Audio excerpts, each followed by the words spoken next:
ఆంధ్రప్రదేశ్ ముఖ్యమంత్రి Nara Chandrababu Naidu doctor BR Ambedkar Konaseema జిల్లాలో సంభవించిన ఇరుసుమండ బ్లోవౌట్ ప్రాంతంలో పర్యటించి పరిస్థితిని సమీక్షించారు.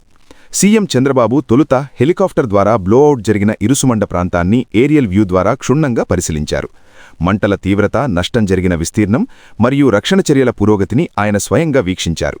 పర్యటన అనంతరం మండపేట నియోజకవర్గంలోని రాయవరంలో సీఎం చంద్రబాబు గారు ఓఎన్జీసీ ఉన్నతాధికారులు మరియు జిల్లా యంత్రాంగంతో సమీక్షా సమావేశం నిర్వహించారు. ఈ సమావేశంలో కోనసీమ జిల్లా కలెక్టర్ మహేష్ కుమార్, ఎంపీ హరీష్ మరియు ఎమ్మెల్యే వరప్రసాద్ పాల్గొన్నారు. బ్లోఅవుట్ను అదుపు చేయడానికి ఓఎన్జీసీ తీసుకుంటున్న సాంకేతిక చర్యలను సీఎం అడిగి తెలుసుకున్నారు.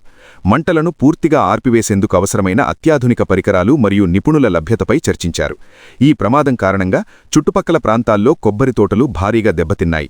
దగ్ధమైన ప్రతి కొబ్బరి చెట్టును లెక్కించి బాధితులకు తక్షణమే నష్టపరిహారం అందేలా చర్యలు తీసుకోవాలని కలెక్టర్ను ముఖ్యమంత్రి ఆదేశించారు. భవిష్యత్తులో ఇలాంటి ఘటనలు పునరావృతం కాకుండా ఓఎన్జీసీ పటిష్టమైన భద్రతా ప్రమాణాలను పాటించాలని సూచించారు. ముఖ్యమంత్రి ఆదేశాలతో జిల్లా యంత్రాంగం నష్ట నివారణ మరియు పరిహారం పంపిణీ ప్రక్రియను వేగవంతం చేసింది.